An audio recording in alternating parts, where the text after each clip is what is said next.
Bismillahirrahmanirrahim. Assalamu alaikum students. How are you today? You will be fine. I hope so. Students, आज हम second year physics का chapter number 12 electrostatic और उसका lecture number 2 discuss करेंगे। Students, आज हमारे topic का नाम है columns law. Columns law board का एक इम्पोर्टेंट लॉन्ग क्वेश्चन भी है। तो चलते हैं अपने टॉपिक की तरफ। तो आज का हमारा टॉपिक है कॉलम्स लॉ। कॉलम्स लॉ की सबसे पहले हम इंट्रोडक्शंस पढ़ते हैं। कॉलम्स लॉ को 1784 में चार्ल्स कॉलम ने बनाया। तो इसको कैसे लिखेंगे?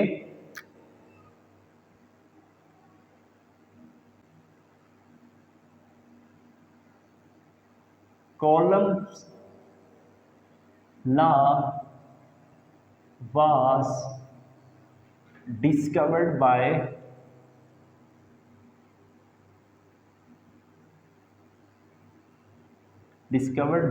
Charles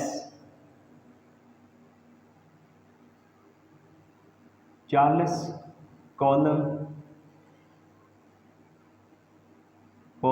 in 1784, या आप पास बुक्स में देखेंगे 1785 में। तो स्टूडेंट्स, पहली लाइन क्या है? कॉलम्स लॉ को चार्ल्स कॉलम ने बनाया और वो सन कौन सा था? 1784 या 1785 में। तो नेक्स्ट लाइन क्या है बच्चों? पेशे के लिहाज से ये एक फ्रेंच मिलिट्री इंजीनियर था। He was a French military engineer. He was the French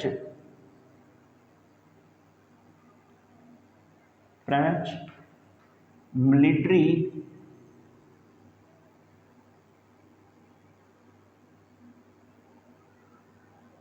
engineer.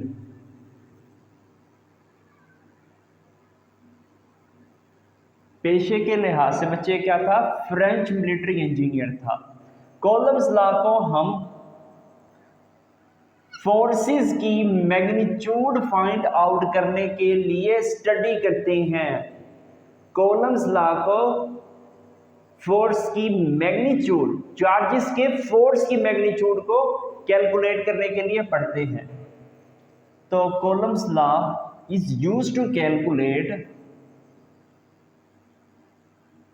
Columns law is used to calculate the magnitude of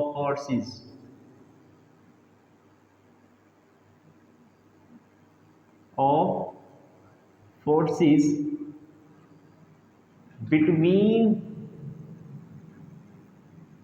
2-point charge, between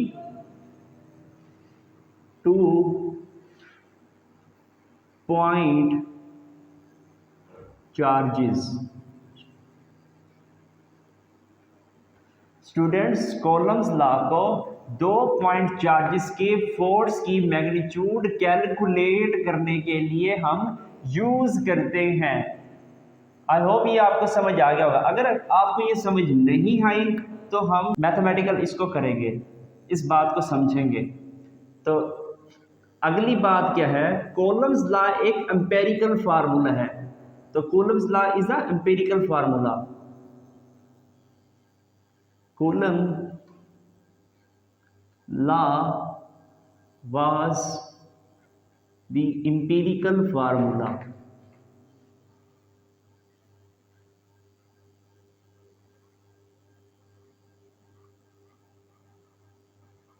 तो बच्चे, ये एक एम्पिरिकल फार्मूला होता है। एम्पिरिकल फार्मूला वो फार्मूला होता है जिसकी कोई हिस्ट्री नहीं होती लेकिन डायरेक्ट एक्सपेरिमेंट्स होता है, तो उसे हम एम्पिरिकल फार्मूला कहते हैं। सबसे पहले हम बच्चे पॉइंट चार्ज को पढ़ते हैं। पॉइंट चार्ज होता क्या है?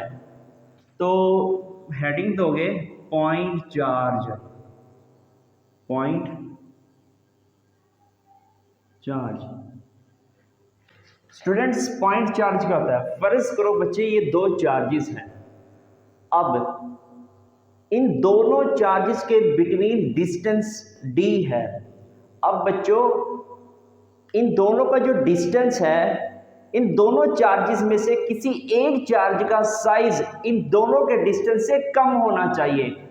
लेट्स सपोज अगर इस चार्ज का डिस्टेंस से इसका साइज कम हुआ तो ये कौन सा चार्ज कहलाएगा? पॉइंट चार्ज कहलाएगा। और इसी तरह अगर इसका साइज इन दोनों के बिटवीन डिस्टेंस d से छोटा हुआ तो फिर ये वाला पॉइंट चार्ज कहलाएगा। तो आई होप ये बात आपको समझ आ गई होगी। तो इसी को लिखते हैं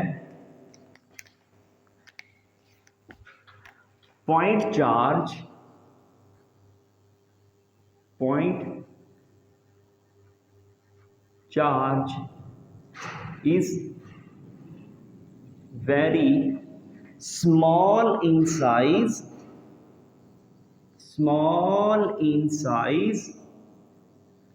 as compared to the distance between them, as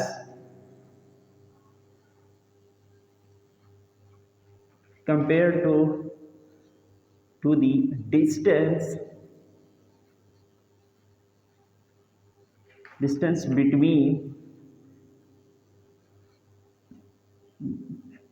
between them of other charge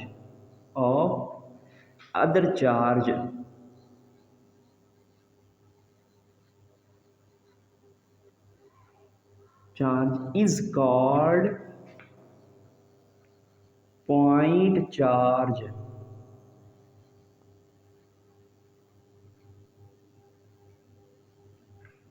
अब हम कॉलम्स की स्टेटमेंट पढ़ते हैं, तो स्टेटमेंट लिखते हैं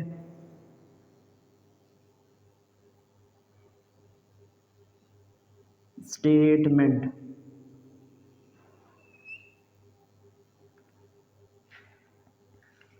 तो स्टूडेंट्स फर्ज करो ये दो चार्ज हैं, फर्ज करो है तो नहीं लेकिन दो चार्ज हैं, फर्ज करेंगे आप। अब इन दोनों चार्ज को मैं या तो बेटा करीब करता हूं या तो मैं इसको दूर लेके जाता हूं। तो करीब लेके आऊंगा, अगर लेट्स सपोज ये दोनों चार्ज पॉजिटिव है, ये एक दूसरे को क्या करेंगे? रिपेल करेंगे। अगर ये ऑपोजिट चार्ज हैं तो ये एक दूसरे को क्या करेंगे? अट्रैक्ट करेंगे। अब इन दोनों चार्जेस का जो प्रोडक्ट होगा, तो प्रोडक्ट जो होगा वो इन दोनों के या तो वो अट्रैक्शन फोर्स के डायरेक्टली प्रोपोर्शनल होगा या वो रिपल्सिव फोर्स के भी डायरेक्टली प्रोपोर्शनल होगा।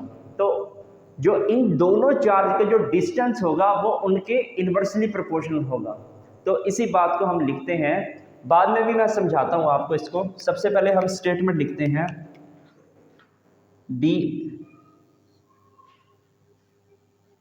the electrostatic force of attraction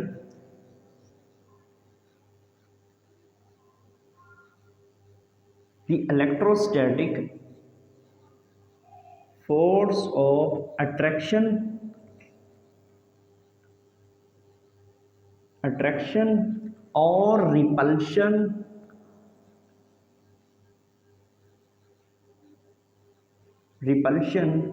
between two point charge. Between यानी वो दोनों चार्ज क्या होने चाहिए? पॉइंट चार्ज होने चाहिए। Between two point charges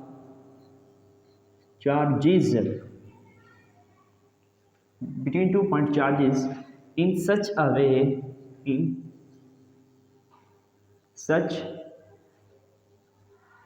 way force is directly proportional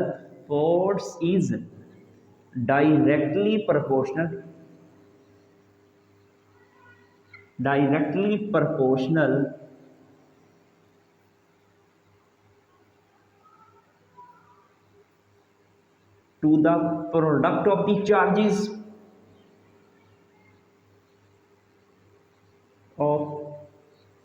charges and inversely proportional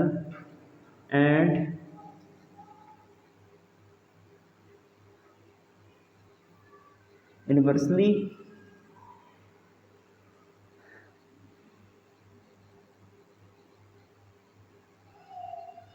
proportional to the square of distance between them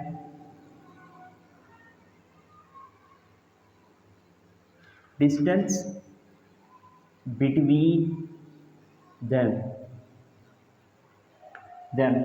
is called Coulomb's law is called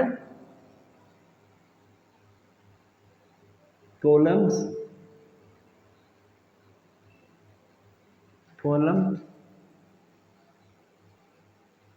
law. तो दोबारा समझ ले student, फर्ज करो बच्चों ये दो चार्ज हैं। अब ये दो चार्ज या तो अट्रैक्ट होंगे या फिर बच्चे रिपेल होंगे। अट्रैक्ट होंगे तो जाहिर सी बात है फोर्स लगेगी, या रिपेल होंगे तो जाहिर सी बात है क्या लगेगी, फोर्स लगेगी।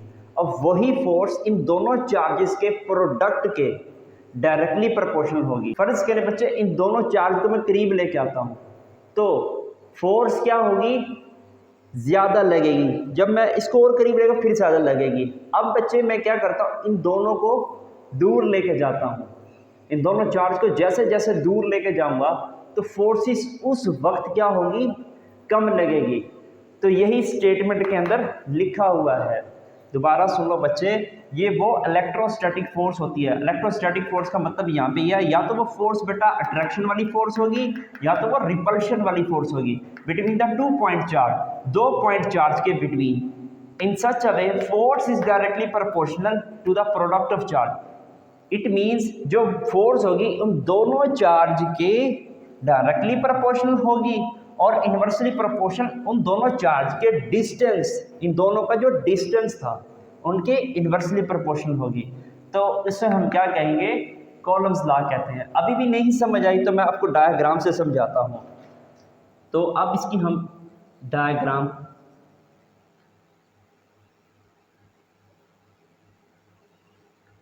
पढ़ते हैं बच्चे। अब इसकी तो फर्ज करो बच्चे ये पॉजिटिव चार्ज है, पॉजिटिव चार्ज Q1, चार्ज को हम Q से डिनोट करते हैं। तो ये पॉजिटिव चार्ज हो गया और ये वाला भी बच्चों पॉजिटिव चार्ज है, इसको हम Q2 का नाम देंगे। अब बच्चों ये एक डिस्टेंस पर पड़े हैं,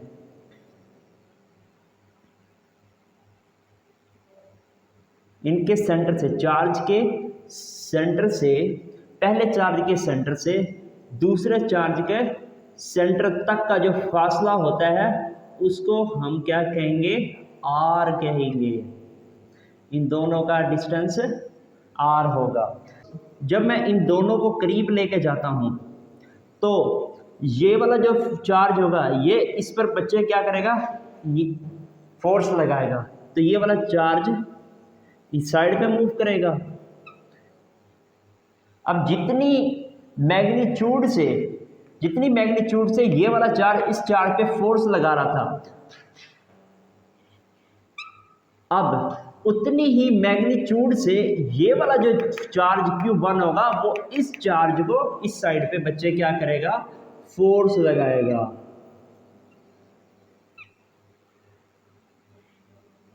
अब सबस्क्रिप्ट कैसे लिखते हैं, तो बच्चों देखो, जिस चार्ज पर फोर्स लग रही है, जिस चार्ज पे फोर्स लग रही है, चार्ज पर फोर्स लग रही है, इट मीन्स वो आपने पहला लिखना है।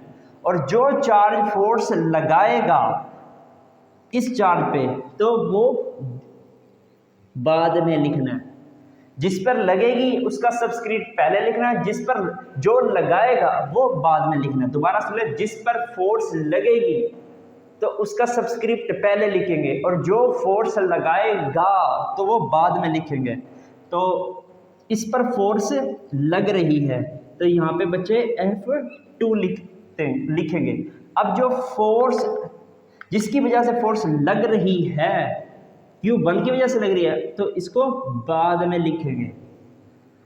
तो अब दोनों चार्जेस की जो फोर्स होगी, दोनों चार्ज पे जो फोर्स होगी वो उन दोनों चार्ज के प्रोडक्ट के क्या होगा, डायरेक्टली प्रोपोर्शनल होगा, और इन दोनों का जो डिस्टेंस होगा वो फोर्स उनके इन्वर्सली प्रोपोर्शनल होगी। उसी को हम क्या कहते हैं, कॉलम्स लॉ कहते हैं।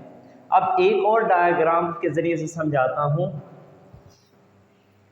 फर्ज करो स्टूडेंट्स, ये एक चार्ज है और जबकि ये वाला जो है ये दूसरा चार्ज है। इसको हम पॉजिटिव चार्ज कंसीडर करते हैं, इसको हम नेगेटिव चार्ज।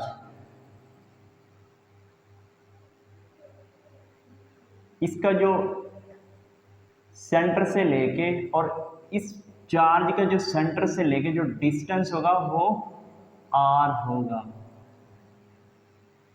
ठीक हो गया। अब ये वाला जो चार्ज है इसको मैं Q1 पॉजिटिव का नाम देता हूं, और ये वाला जो चार्ज है इसको बच्चे Q2 नेगेटिव का देता हूं। अब स्टूडेंट्स देखिएगा, अब ये वाला जो चार्ज है जब मैं करीब लेके जाऊंगा तो ये इसको अपनी तरफ खींचेगा, तो इट मींस इस पे जो फोर्स होगी, ये वाला जो चार्ज होगा ये इस चार्ज को क्या करेगा भाई, अपनी तरफ खींचेगा। और इसी तरह ये वाला चार्ज है उतनी ही मैग्नीट्यूड से इस चार्ज को अपनी तरफ खींचेगा।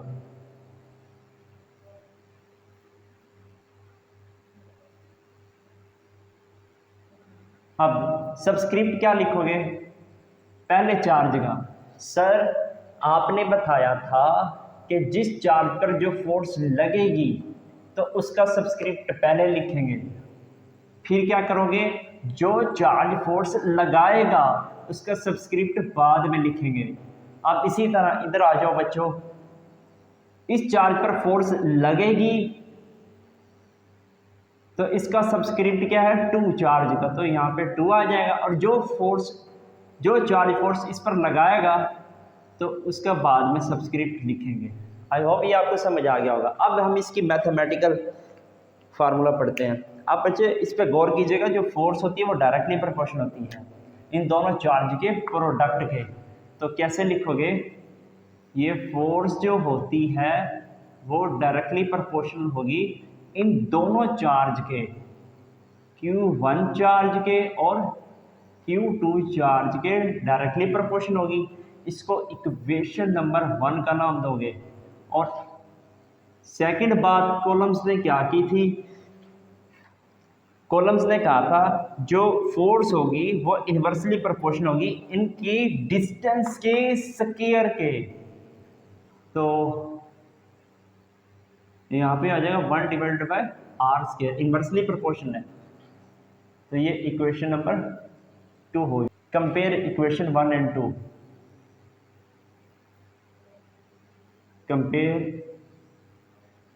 Comparing equations 1 and 2, we get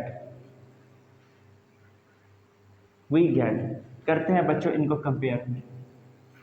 force 2 दफा है, इनको एक दफा लिखोगे प्रोपोर्शनल का, Q1 Q2 divided bye r का स्क्वायर। अब बच्चों प्रोपोर्शनैलिटी को हम जब खत्म करते हैं तो इक्वल का साइन और साथ में कांस्टेंट आएगा, तो लिखते फिर F इज इक्वल टू के Q1 Q2 divided bye r का स्क्वायर। तो यही फोर्स हमने कैलकुलेट करनी थी। के है इसके अंदर, वो क्या है, वेयर के इज प्रोपोर्शनैलिटी कांस्टेंट, वेयर के is proportionality constant,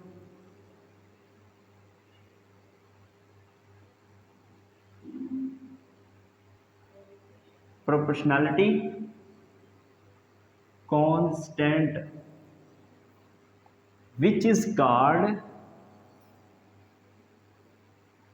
which is called Coulomb constant।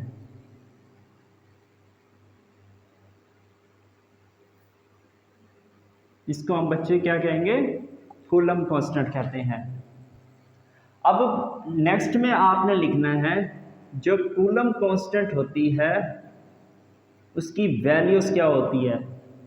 तो k की जो वैल्यू होती है k is equal to 1 divided by 4 pi epsilon naught. अब जो एप्सिलॉन नॉट होता है वो होता है वैक्यूम परमिटिविटी। क्या होता है, वैक्यूम परमिटिविटी, या आप उसको कहते हैं परमिटिविटी ऑफ फ्री स्पेस। तो इसके अंदर बच्चों एप्सिलॉन नॉट होता है वो होता है वैक्यूम परमिटिविटी।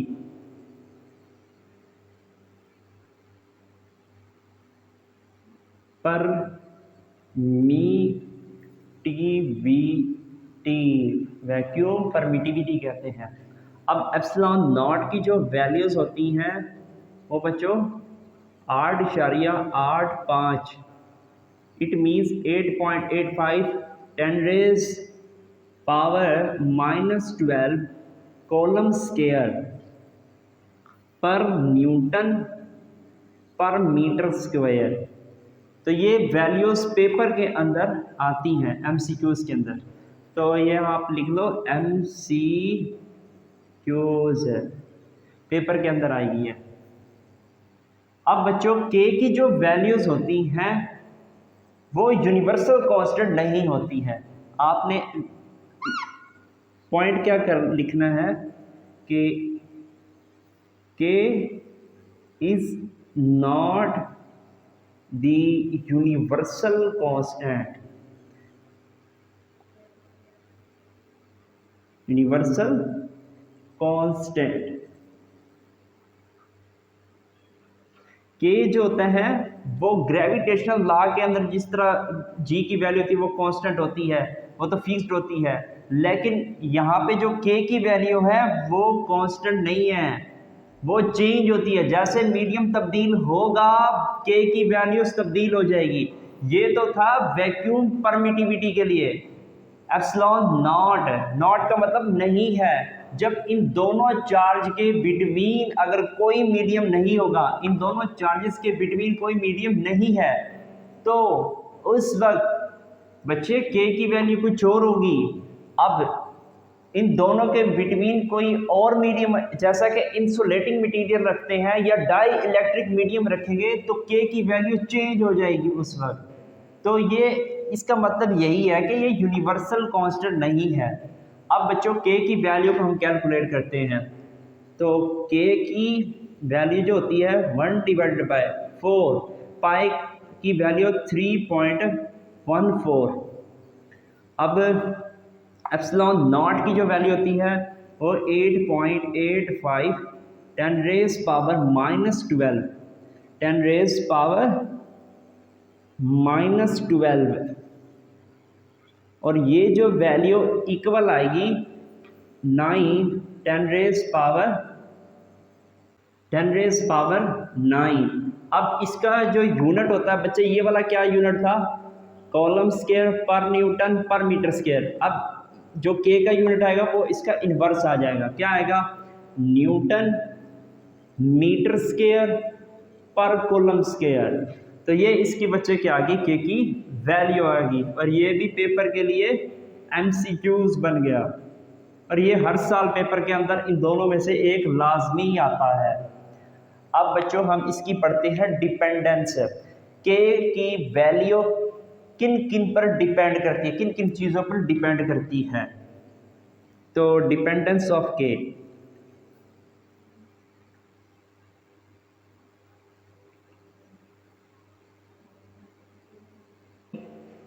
सबसे पहले k की जो वैल्यू होती है वो मीडियम पर डिपेंड करती है। मीडियम तब्दील होगा k की वैल्यू तब्दील हो जाएगी। मैंने आपको बताया था कि डाई इलेक्ट्रिक के लिए कुछ और होगा, वैक्यूम के लिए कुछ और वैल्यूज होगी, इसी तरह कोई और मीडियम होता है जैसा कि गिलास हो गया, उसके लिए कुछ और होगी। तो सबसे पहले क्या लिखेंगे, nature of medium between 2 point charge,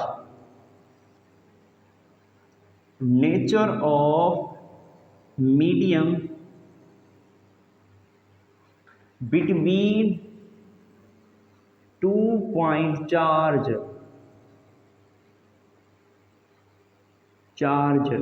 इधर लिख देता हूँ, चार्जेस लिख दें क्योंकि 2 इस्तेमाल होता है, यहाँ पे चार्जेस आएगा। अब दूसरी बात क्या लिखोगे, जो के की वैल्यूज होती हैं वो सिस्टम ऑफ यूनिट्स पे डिपेंड करती हैं। It depends upon the system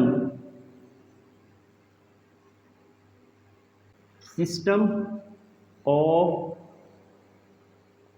units, जहां पे हम क्या कर सकते हैं, Q की वैल्यूज, R की वैल्यूज और F की वैल्यूज को कैलकुलेट कर सकते हो, विच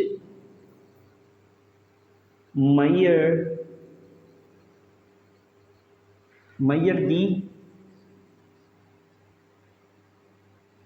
the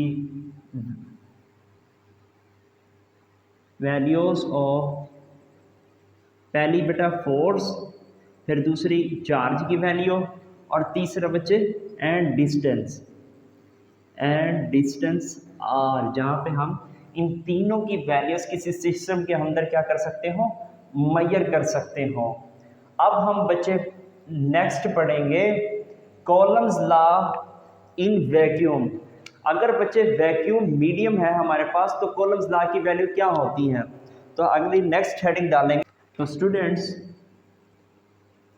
column law in vacuum, VACWM, तो स्पेलिंग करेक्ट करनी है करें आप। तो कॉलम्स लॉ इन वैक्यूम क्या होता है,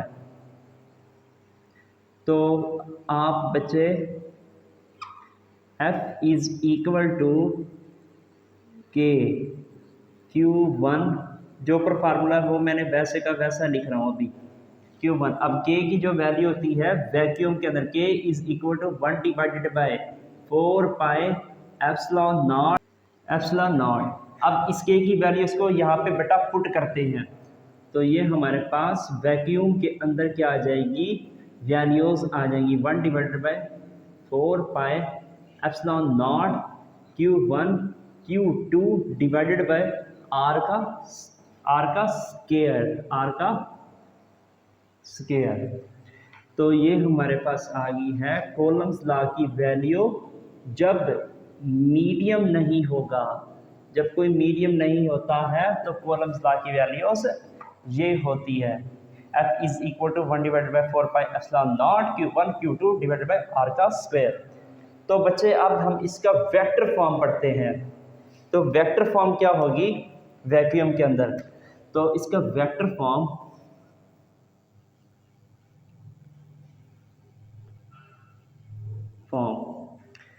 तो F इज इक्वल टू, अब ये मैग्नीट्यूड फॉर्म में, अब इसका जो वेक्टर फॉर्म में होगा आप वेक्टर का सिंबल डालोगे और 1 divided by 4 pi epsilon naught Q1 Q2 divided bye R का स्क्वायर। अब आपने यहाँ पे, क्योंकि यह वेक्टर फॉर्म के अंदर है तो यहाँ पे आ जाएगा यूनिट वेक्टर, लाजमी लिखोगे ये, क्योंकि यहाँ पे बच्चे वेक्टर आ रहा है तो यहाँ पे क्या आएगा यूनिट वेक्टर, लाजमी लिखना है आपने। ये आ गया यूनिट वेक्टर के अंदर इसकी वैल्यूज। अब हम पढ़ते हैं पोजीशन वेक्टर के फॉर्म के अंदर कॉलम्स लॉ की वैल्यूज क्या होगी, वो मैं इधर लिख देता हूँ। Position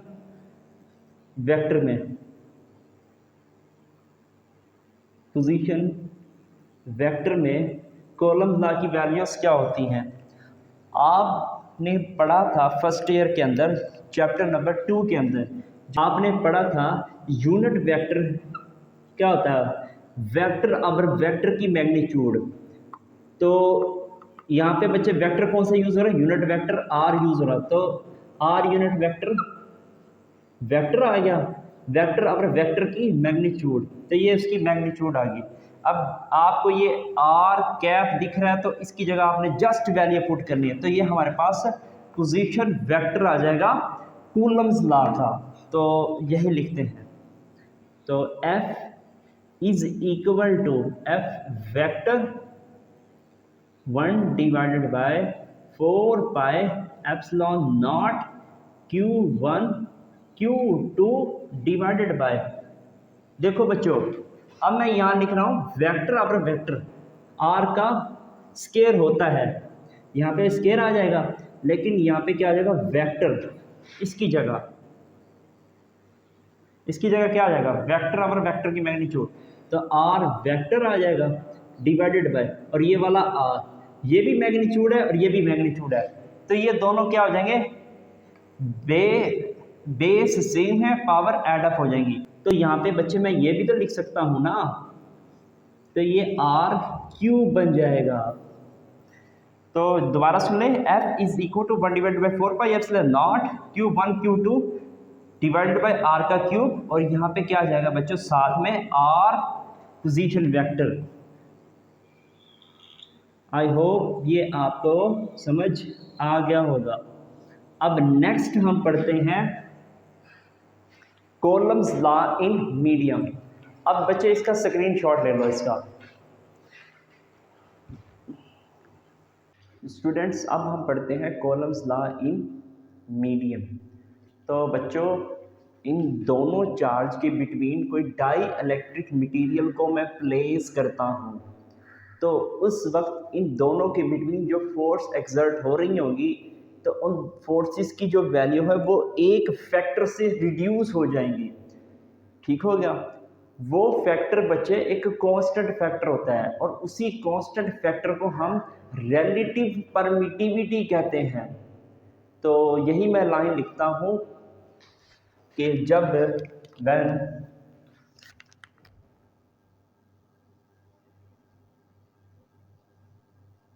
die electric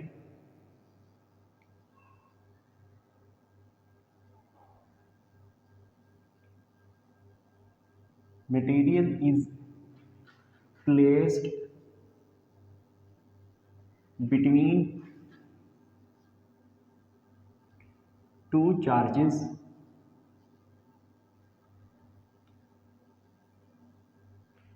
then electrostatic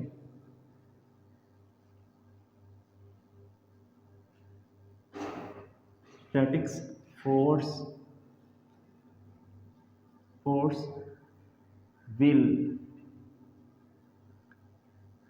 reduced by a constant factor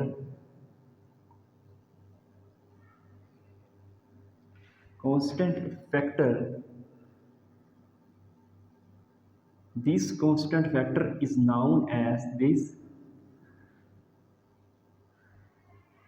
constant factor is known as relative permittivity।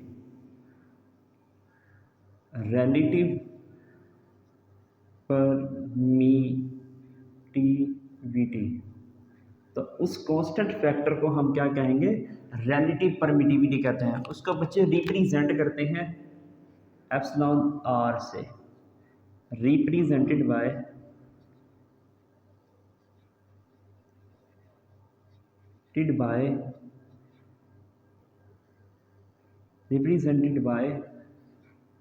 Epsilon R. तो स्टूडेंट्स कहने का मतलब ये है, तो ये हमारे पास एक चार्ज पॉजिटिव चार्ज है और दूसरा हमारे पास एक नेगेटिव चार्ज है। अब इन दोनों चार्ज के बिटवीन कोई मैं एक इंसुलेटिंग मटेरियल्स प्लेस करता हूँ, तो ये वाली जो फोर्स होगी जो इसको अपनी तरफ अट्रैक्ट करेगी, और ये वाली, तो ये दोनों फोर्स क्या हो जाएंगी रिड्यूस्ड हो जाएंगी। ये दोनों फोर्स रिड्यूस हो जाएंगी एक कांस्टेंट फैक्टर से, और वही कांस्टेंट फैक्टर जो होता है उसको हम क्या कहते हैं रिलेटिव परमिटिविटी कहते हैं। अब आपने पढ़ा था as we no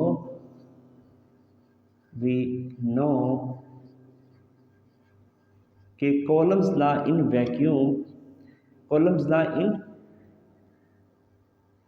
vacuum is equal to 1 divided by 4 pi epsilon naught Q1 Q2 divided by are का स्केयर। अब बेटा पढ़ते हैं मीडियम के अंदर, ये तो था वैक्यूम के अंदर। अब मीडियम के अंदर फार्मूला क्या बनेगा, इन मीडियम,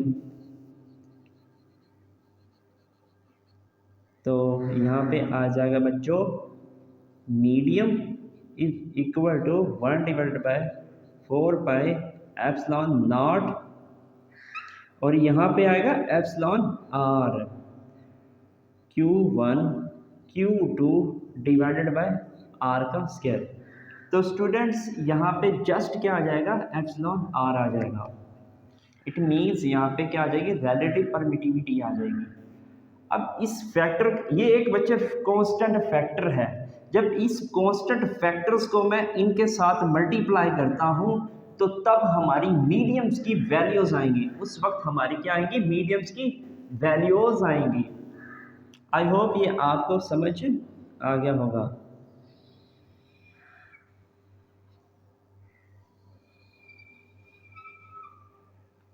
अब मैं इसी को बच्चे वेक्टर फॉर्म में लिखता हूं, vector form.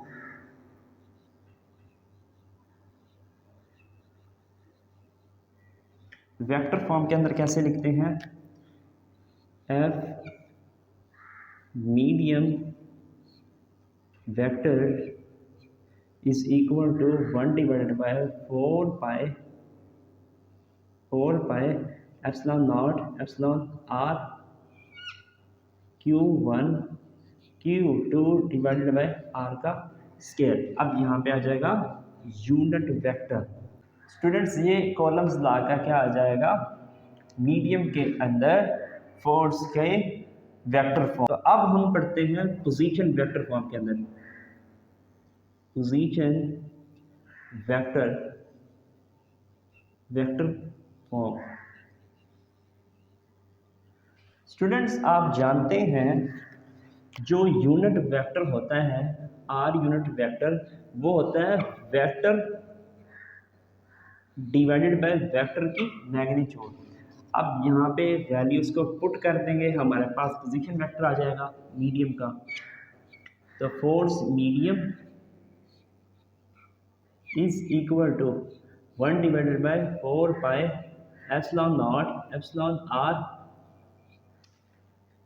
Q1 Q2 divided by r square. समझाता हूँ, अब यहाँ पे बच्चे वैल्यूज लिखता हूँ मैं, वेक्टर डिवाइडेड बाय वेक्टर की मैग्नीट्यूड, ये भी मैग्नीट्यूड है, ये भी मैग्नीट्यूड है, तो बेस सेम है तो पावर्स क्या हो जाएंगी, ऐड अप हो जाएंगी। तो यहाँ पे क्या आ जाएगा, आर क्यूब आ जाएगा। और ये हमारे पास फार्मूला बन गया कॉलम्स ला का मीडियम के अंदर पोजीशन वेक्टर में। तो स्टूडेंट्स अब हम एक रिलेशन निकालते हैं, वो क्या रिलेशन है, तो हम मैग्नीट्यूड फॉर्म के अंदर फार्मूले को लिखते हैं। तो F medium is equal to 1 divided by 4 pi epsilon naught epsilon are Q1 Q2 divided by are का स्क्वायर। ये मैग्नीट्यूड फॉर्म के अंदर है। अब बच्चों मैं इसको थोड़ा सा अलग करके लिखता हूँ, कैसे, 1 डिवाइडेड बाय एप्सिलॉन आर की वैल्यूज को मैंने अलग कर लिया, Q1 Q2 divided by are का स्क्वायर, और यहाँ पे क्या आ जाएगा 4 पाई एप्सिलॉन नॉट आ गया। अब बच्चे ये वाली जो वैल्यूज़ हैं, ये वाली वैल्यूज़ ये किसके बराबर है, शाबाश, तो ये हमारे पास आ जाएगी फोर्स इन वैक्यूम के अंदर। तो लिखो बच्चों, मीडियम की जो फोर्स होती है 1 डिवाइडेड बाय एप्सिलॉन आर, और यहाँ पे आ जाएगा फोर्स इन वैक्यूम। अब क्या करते हैं, हम एप्सिलॉन आर की वैल्यूज लेकर आते हैं, ये 1 के साथ मल्टीप्लाई हो जाएगा, तो इसको मैं यहाँ पे लिख देता हूँ फोर्स वैक्यूम। एप्सिलॉन आर की वैल्यूज को मैं यहाँ लेके जाता हूँ और मीडियम की फोर्स को मैं यहाँ, तो vacuum divided by force in medium. तो एक रिलेशन हमारे पास ये आ गया है। तो स्टूडेंट्स एक फार्मूला ये बन गया और एक फार्मूला ये था हमारे पास। अब इसी फार्मूले से मैं एक आपको एमसीक्यूज बताता हूँ। अब बच्चे डिनोमिनेटर में क्या है, एप्सिलॉन आर है, तो इट मीन्स यहाँ पे जो फोर्स इन मीडियम जो होगी, मीडियम वो लेस देन हो जाएगी फोर्स इन वैक्यूम। ये एक इम्पोर्टेंट एमसीक्यूज है।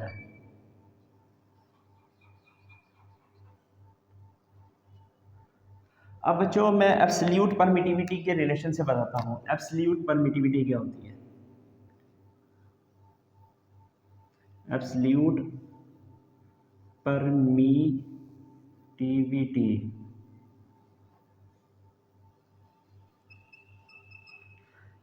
परमिटिविटी बराबर होती है एब्सोल्यूट परमिटिविटी को एप्सिलॉन से, एप्सिलॉन नॉट और एप्सिलॉन आर से। अब एप्सिलॉन आर की वैल्यूज़ को मैं कैलकुलेट करता हूँ तो क्या आएगी, epsilon divided by epsilon naught. तो एक रिलेशन बन गया epsilon r is equal to epsilon naught divided by epsilon naught. अब ये एक फार्मूला बन गया, the ratio between the absolute permittivity to the vacuum permittivity is known as relative permittivity. तो क्या बन जाएगा, रिलेटिव परमिटिविटी। तो इस बात से आप एक बात और सीखेंगे, तो बेटा ये एक रेशियो है, तो ये रेशियो से मुराद ये हो गया, ये हमारे पास एक यूनिट लेस क्वांटिटी है, यूनिट लेस है, या आप ये भी कह सकते हैं ये एक डायमेंशन लेस क्वांटिटी और यूनिट लेस क्वांटिटी है। आई होप आज आपका लेक्चर समझ आ गया होगा। तो स्टूडेंट इस लेक्चर का जो लिंक है अपने दोस्तों के साथ लाजमी शेयर करें ताकि उनको भी सीखने का मौका मिले, और चैनल पर नए आए तो उसको लाजमी सब्सक्राइब करें। मिलते हैं एक और नए लेक्चर में। टिल देन अल्लाह हाफिज़।